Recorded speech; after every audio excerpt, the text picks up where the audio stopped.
Great. Well, I do want to take some time this morning to pick up on one of the pictures that we had at our update. It's interesting how often at key moments, key meetings, which our update was, there's often a prophetic kind of input that comes that's helpful. And there were two words that we had in particular. All that was shared on that morning was really helpful, but I just want to pick up on two in particular this morning and then next Sunday, which may well be our last meeting on Zoom for a little season. Let's see. But Mary brought this word about new wine and new wineskins, and Neil brought a word about Peter and his post-resurrection encounter, the restoration on the beach. And so I want to pick up on those. I want to talk this morning about new wine and new wineskins. And I think these pictures are helpful. They underline something that God wants us to get hold of. And so I just felt helpful to take a little bit more time for us to reflect on those particular passages of scripture that God brought to mind on that morning. So the new wine, new wineskins is in 3 out of 4 Gospels, but I'm going to read from Luke 5.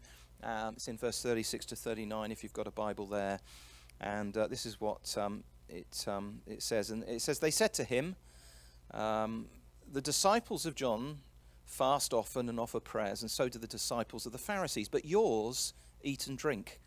And Jesus said to them, Can you make wedding guests fast while the bridegroom's with them? The days will come when the bridegroom's taken away from them, and then they will fast in those days. He also told them a parable. No one puts a piece from a new garment and puts it in an old garment. If he does, he will tear the new, and the piece from the new will not match the old. No one puts new wine into old wineskins. If he does, the new wine will burst the skins, and it will be spilled, and the skins will be destroyed. And new wine must be put into fresh wineskins. And no one after drinking old wine desires new, for he says the old is good. Probably a familiar parable to you. And Mary felt that God brought this to mind in the light of coming out of lockdown, the season that's ahead of us, and felt particularly the need for us to be ready for the change that's going to involve and be flexible. So I just want to unpack a few things from the parable, help us to reflect and think through it. Like I said, it's in 3 out of 4 Gospels, so it's quite an important parable, and actually each of those Gospels sets it in the same context. That's not always the case. And so there's something of, I think, a significance to the context there. And just to remind you of the context, Jesus here in the Gospels is going about his mission with his disciples, and he's clearly doing things in an unconventional way, a way that's unexpected. He's ruffling the feathers of the Pharisees, and he's also causing John the Baptist and his followers to begin to wonder what's happening and even question perhaps his identity as Messiah.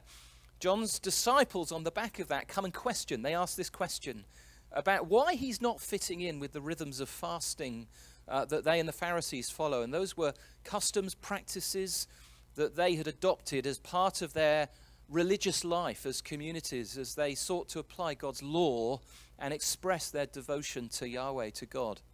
And Jesus responds to the question by explaining this thing about the bridegroom and the wedding guests, and how it's not appropriate to fast while he's present with them in person. And then he gives these 2 parables, one of which is the new wine and new wineskins. And so what's clear here is that the parable itself is underlining the fact that Jesus is in the process of introducing a radical new covenant and a radical new covenant community. I think that's what the wineskin in its context applies to. And it's necessary, if the new wine of this new covenant life is going to be contained, expressed, that there's a new covenant, a new wineskin, a new covenant community. And he underlines that with this parable. And I think he introduces a principle that can apply to other things. And that's how I think Mary was picking up on it and applying it prophetically to the season ahead. So what can we learn from the parable? Let me just give a few things and help us think through a few things here. As we think ahead to a new season that is going to require, to some degree, a new wineskin. First thing I want to remind us of is that this is all about waiting and anticipating fresh wine. Like most of Jesus' parables, it picks up something very tangible and very familiar to his listeners. It's not familiar perhaps to us. Don't think any of us produce vineyards. I know Uh, we may grow a vine in the back garden, some of us, but here we've got a culture that's very familiar with vineyards and grape production. It's a big part of the life of Israel, and particularly in the rural regions that Jesus himself is in. And winemaking was very much a part of that, of course. It involved harvesting, pressing the grapes, and then pouring fresh semi-fermented wine into containers that were made of goat skins and letting it then fully ferment.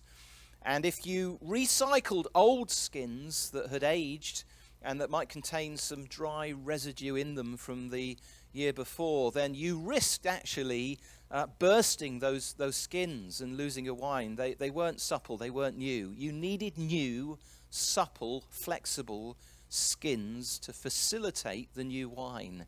And so at the heart of what Jesus is saying, at the heart of this process that he's referring to is the ongoing need for wineskins in anticipation of new wine.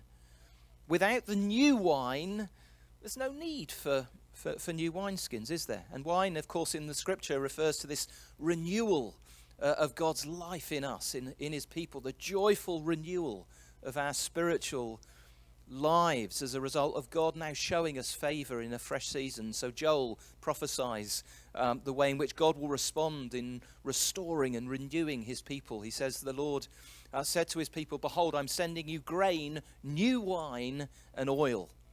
And you'll be satisfied, and you'll no longer be a reproach. The threshing floors will be full of grain. The vats will overflow with wine and with oil. And of course, it's only a few verses later in the prophecy of Joel that we then have that prophecy picked up by Peter in the New Testament. And it shall come to pass in the last days afterward that I will pour out my spirit on all flesh. And so wine represents this renewing life of God, this favor of God expressed. And times of restoration and renewal in the Old Testament then were described as times when God would send new wine to his people. Now fast forward to the New Testament, and of course it's no coincidence, is it? Jesus' first miracle was what? Turning gallons of bland water into fresh wine. And so we need a wineskin only because we anticipate new wine. The New Testament church, that new wineskin was birthed, of course, on the day of Pentecost, which is when we're going to be having our Pentecost picnic in a couple of weeks' time. Joel's prophecy on that moment was fulfilled, and there's a fresh dynamic power and a new season of gospel advance, renewal, revival. The wine is poured out. And in fact, those around who saw what was happening on that morning, the immediate conclusion they come to is these people, they've been guzzling new wine. They've been guzzling alcohol at this time in the morning because there was joy and exuberance that was the result of God's presence amongst his people. Now, there was a sense in which, yes, they had been guzzling new wine, but it was the wine of the Spirit that brought that overwhelming sense of God's presence. And Neil this morning reminded us of that story in Emmaus and the need for us to know the Spirit coming afresh upon us. That's always marked by joy. And throughout the New Testament we find that wasn't just a one-off. It happened again and again and again as fresh wine was given and as vats at times overflowed, overspilled into the wider community. So I want to encourage us, first of all, let's understand that this is all about a need for new wine, fresh wine, as we look ahead, as we begin to re-engage with the wineskin, if you like, as we re-engage with God's mission, as we re-engage with church life. Our greatest need, I think, is going to be for some fresh wine. And I want to encourage us all, let's be asking God for some new wine in the coming season. We need renewal, don't we? We need a season of God's favor where the Spirit poured out in great joy and power is the result. So we must keep that front and center. The wineskin's important. The parable underlines that, but ultimately it's all about the new wine. And so there are going to be some adjustments that we make, undoubtedly. There are going to be ways that things are different as a result of what we've been through. Old things that we will no longer do. Some new things that we will begin to do that spring up. Things that we do differently. Fresh emphases. That all needs to happen, of course, but we mustn't get too distracted by all that. That's just the wineskin.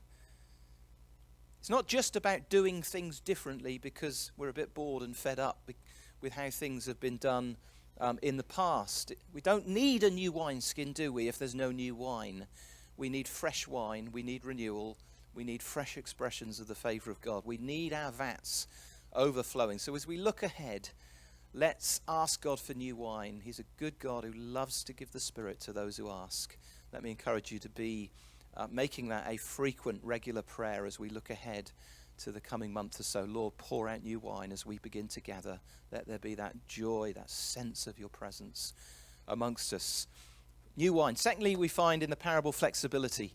And that's something that's very, very clear, isn't it? It's very easy, of course, to try and read too much into parables and think that every detail's got some corresponding meaning. But I think this is something at the heart of what, certainly what Mary felt as she was reminded of the parable and applied it to us at this time, the need for flexibility. And that's very much what marks out a new wineskin in contrast to an old wineskin. Here, the parable's given to the response of the question of fasting. And these were traditions that had grown up around the Torah, which Moses and the Pharisees adhered to. They weren't things that the Torah commanded directly. They were ways in which, customs, if you like, ways of doing things, disciplines that were clearly rooted in the Old Covenant law and had been part of the religious rhythm of life for those under the Old Covenant for quite a time. It was their, if you like, way of doing things as they worked out the Torah. And then this Jesus turns up and he doesn't follow those customs. He doesn't adhere to those special seasons of fasting that others do. It's not his way of doing things. And that's what causes the question that the parable speaks into. And so the need of a new wineskin describes then the need for change. New wine's wonderful, but it needs to be accommodated. It needs to be facilitated. And that means a new skin that's flexible, that can cope with the expansion. And of course, the primary way that the parable applies is the old and the new covenant. It underlines, doesn't it, the radical change needed for this new covenant life. The changes required to embrace the new covenant are radical. And actually, not everyone was happy to embrace those changes, and some actively resisted them. The church throughout the history of Acts needed to go on embracing change, even within that first generation described in Acts. The inclusion, for example, of non-Jewish people that were very different to their own background as Jewish believers needed change. The inclusion of those people into the church who had very different ways of life and customs involved significant change that the early church had to get their heads around. And whenever the gospel advances and enters a new context, there are inevitably changes then that need to happen for the gospel to land and flourish in a new context. The gospel, of course, stays the same, but the way that it interfaces with a new context, with the way in which it begins to flourish within a new culture, involves some quite dramatic change. The wineskin must remain flexible. The way the gospel lands in a place is what we call evangelism and mission. The way it works itself out is the shape of church life that springs up as a result of that seed of the gospel. And that will be different from one context to another. So in the book of Acts, we find the way the gospel lands in Antioch is actually different to the way it landed in Jerusalem. And the church life that grew up as a result in Antioch would have been different. There would have been a different flavor, a different shape, a different way of doing things to some extent than the way things were done in Jerusalem. So that's just one small example of the way that flexibility then is required. So let's think about our own context. The way then things are done here in the UK may not necessarily work in mainland Europe. Certainly not Central Africa or Asia or the Middle East. Bring it a bit closer to home. The way that things might work in an affluent commuter belt might not be the way in which they will work on a housing estate. What works in Brighton might not work in Leeds. What works in Winchester may not work in Eastleigh. And so flexibility change is required if the gospel's going to land and flourish wherever it's taken. It's not just one culture to another, though, that means that change is needed. Cultures change themselves over a period of time. And so mission and church life needs to continually change and adapt. What we call reformation needs to happen. And so, of course, what worked and what was appropriate in Victorian Britain may not work in modern Britain. In fact, what was appropriate and worked in 1950, in fact, what happened and what worked and was appropriate in 1990 may not be appropriate or work in 2021. And so it's important that we, on the one hand, avoid becoming too attached to methods and traditions, ways of doing things that are no longer appropriate. The other thing we've got to avoid doing, of course, is to avoid just chasing after methods and ways of doing things as if they're the thing that actually brings the fruit. We can look at what's working in one context and make the mistake of assuming that if we just get hold of that way of doing things, that method, those customs, if you like, and apply them in our own context, then we will see immediate results and fruitfulness. And I think that's a mistake. Now, let's think about where we're at and the past year and a half, because the past year and a half, I think everyone would agree, has forced and accelerated all sorts of cultural change for us in our own contexts and communities. It's far too early, I think, to really nail down what those changes are. Some indications are there already. And so if you think about the culture of work, just on the BBC website this week, reading about the way in which companies wholesale have embraced what's now being known as hybrid working. So commuting to the office 5 days a week will, for many companies be the exception. A new way of doing things. That's happened, in an accelerated way as a result of the pandemic that we've been in. And so there will then, without doubt, be many changes. People will be asking new questions, there'll be new challenges, and there'll be new opportunities, and that will mean adjustments. What was appropriate then for us, in terms of how the gospel lands and flourishes, pre-COVID, may not be appropriate post-COVID. Now, the fact that we're doing what we're doing this morning here with these cameras and the online tools that we've got is just one small indication of that. We were forced into change as a result of the lockdown. So flexibility is needed. Now, I wonder how you feel when I use that word, change, transition, because the reality is, of course, and this is where we begin to apply it to our own lives, we all respond differently to the notion of change. For some, it's an exciting thing to hear. It's energizing. And for those kind of people, there's never enough change. Those people want a revolution in church life every 18 months. However, for others, it's a little bit unsettling. And it begins to generate a form of anxiety as we consider change and what was familiar becoming very unfamiliar, and what was unfamiliar becoming familiar to us. For others, I think it can be an out-and-out threat, the idea of change. And the greater the change, the more threat it can pose to us. It can feel like a threat to our identity. It can feel like a threat to our stability. And so change, for some, actually can be like an enemy that is to be resisted. Now, it can then, if we're not careful, create conflict. It's an emotive event, isn't it? But it needs to happen. It needs to happen. We must think of ways in which the wineskin needs to change. And so there will, without doubt, be change on the way. We're not going to be rewinding the clock and returning to Junction Church life and mission as it was pre-March 2020. There'll be some change in the way we do things. There may be some change in terms of who makes up that community. We're not yet sure what changes are going to happen, but they will happen. And I want to encourage us to just reflect for a moment on our own instinctive response to change and ask God for grace. If you want to go faster than you feel we're going, then ask God for patience. If you feel insecure and threatened by change, ask God for the grace to be more flexible. We need faith. And there's plenty of a need of faith. We can't see the future. Faith is being sure of what we don't see.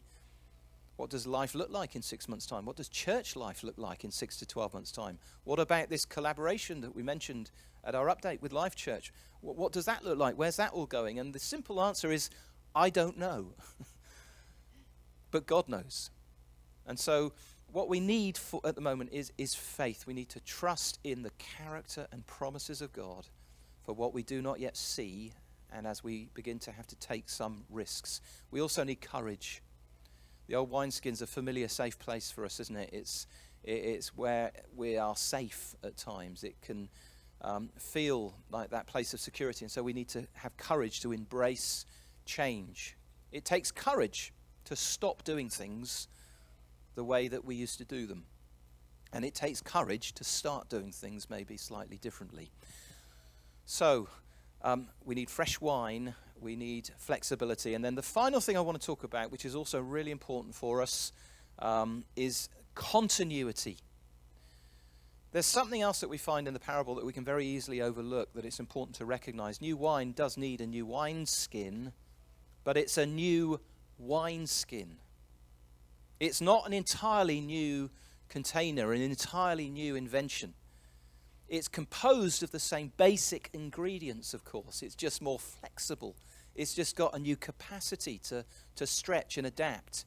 But essentially, it's still a wineskin. In other words, there's a continuity here. Continuity, of course, in the primary way in which this applies to the Old and New Covenant.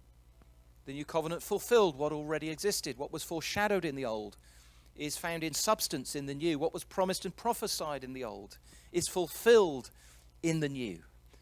And so whilst it's appropriate that some things change, it's also appropriate that some essentials stay the same. The way the gospel lands and is worked out in a given context and in a given place and at a given time will vary. The way we do things will vary and needs to vary. The way biblical truth and biblical values are applied and worked out will vary. And so the wineskin does need to flex and accommodate a new way of doing things. Yet, the gospel remains the gospel. And the church remains the church. We don't reinvent the gospel. And we don't reinvent the church so that it becomes something entirely different. And so it's important when we're thinking through this issue of the wineskin that we distinguish between the why and the what and the how. Or if you like, the vision, our values, and the vehicles through which they're worked out. The why is God's overarching, unchanging purpose to redeem and restore a people from every tribe and tongue through the saving work of Christ and the message of Christ's work, the gospel. That's our vision, isn't it? That doesn't change, folk. The nature and scope of what God's called us to and commissioned us to participate in as his people. It includes that gospel message that we communicate and live out in practical ways. The nature and scope of our mission to make disciples of all nations, that remains the same. Every generation of disciples, of course, is called to pick up that baton, that same baton of that vision and run with it in their generation and context. That's our why. That's why we exist. That's why we planted Junction Church in the first place, in order to participate in the Great Commission within this particular mission field that we were sent into. The why doesn't change. The what doesn't change. What's the what? Well, the what is what constitutes the essentials of what constitutes New Testament church life. That remains the same. Values, essential ingredients that are rooted in what the New Testament reveals about Jesus' church. And it is Jesus' church. Jesus said, I will build my church and the gates of hell won't prevail. So it's not ours to reinvent. It's his church. And he's revealed through the teaching of the apostles that's preserved for us in our New Testaments what the church is to be composed of, what the essential ingredients are, if you like, of the church.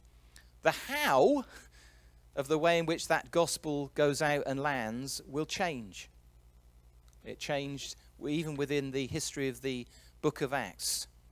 So there's flexibility, but there's continuity. The essential ingredients of what constitutes church life, as Jesus has revealed it, remains the same, and did remain the same across all of the range of churches that were planted and flourished and established, even within that first generation of Christians in the book of Acts, in very different places and in very different contexts. Let me suggest a few key ingredients, essential ingredients then, that won't change and shouldn't change. First of all, relationship and community. That's an essential ingredient, isn't it, of what constitutes church life as the New Testament reveals it. And it remains the same and remained the same across all of the churches that Paul himself and others planted in a range of regions and cultures. Whether they were in Jerusalem or Antioch or Corinth or Philippi, being a spiritual family together and the responsibilities that involved in terms of their one anothering one another was a key ingredient of all of those churches and should continue to be an ingredient of our life as a church. Relationship and community, key ingredient, essential ingredient. Continuity, we need that. We need more of that. It's been something we haven't been able to invest in. That's why we're going to have a couple of, picnics and times outdoors that will be primarily about reconnecting and relating and being family together. Secondly, gathering together is clearly an ingredient of New Testament church life. Wherever that church springs up and whatever shape it takes, whether it's in Jerusalem in the temple courts, or whether it's in homes, or whether it's in courtyards or public spaces and buildings, the fact is, to be the church involves regularly gathering with others in a local context as a body to do certain things. So gathering is something that must continue. Thirdly, prayer and worship, key ingredient. Whether that's in Jerusalem, where they are, as Acts records, devoted to prayer, whether it's in Ephesus, where they are called to go on receiving the Spirit as they sing to one another with psalms and hymns and spiritual songs, whether it's in Corinth, where Paul instructs them when they gather to do certain things, to have something to contribute, to be participators and not spectators. There's an expectation there in Corinth of prayer and prophecy. So prayer, and I would put within that what we know as worship, are very much a key ingredient, and there's a continuity there. Preaching and teaching, I would submit, are another mark of the early church, whether it was in Jerusalem being devoted to the apostles' teaching, or whether it was in Antioch listening to Paul and Barnabas in the early days of the church that sprang up there, or whether it's the way that Timothy much later is urged to preach in season, out of season in Ephesus, whether it's in the reference we made in the book of James where he speaks of teaching gifts, even within the context of a scattered season.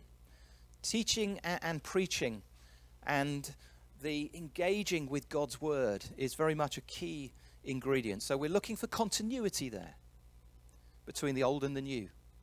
Breaking bread, the Lord's Supper, another one. Communion, a celebration of the cross, and a prophetic looking forward to that great wedding feast. One of the four things that we find the early church in Jerusalem giving themselves to, and then in Corinth, Paul giving instruction. This was clearly something that wherever the church sprang up, they did together. Now, they would have done it in perhaps slightly different ways, in different places, at different times, in different contexts, but it was a key ingredient. And then finally, identified leadership. Once again, this was a feature of church life wherever it sprang up. And so we find Paul in every church community every context he went into and preached and gathered churches, appointing elders. Now, there would have been no doubt variation, different personalities between elders, different gift types, different styles maybe.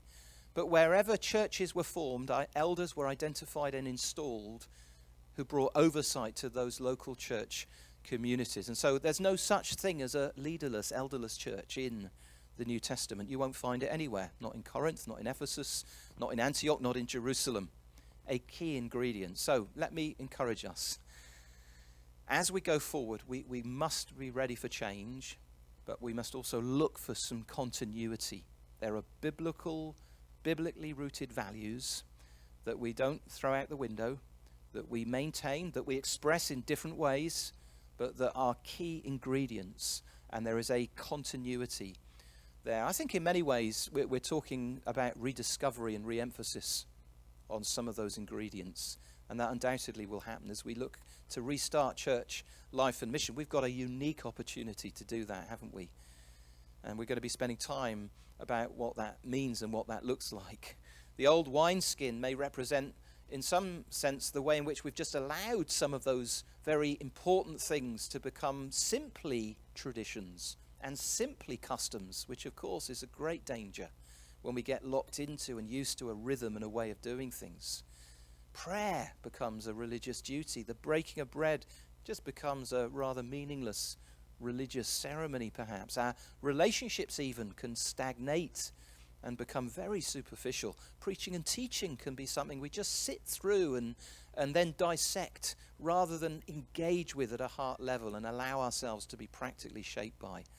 And renewal, I think, involves a rediscovery of what is meant by of being a disciple and doing the kind of things that disciples have always done throughout all generations and in all kinds of contexts. So let's get ready for a new wineskin. Let's ask God for fresh wine.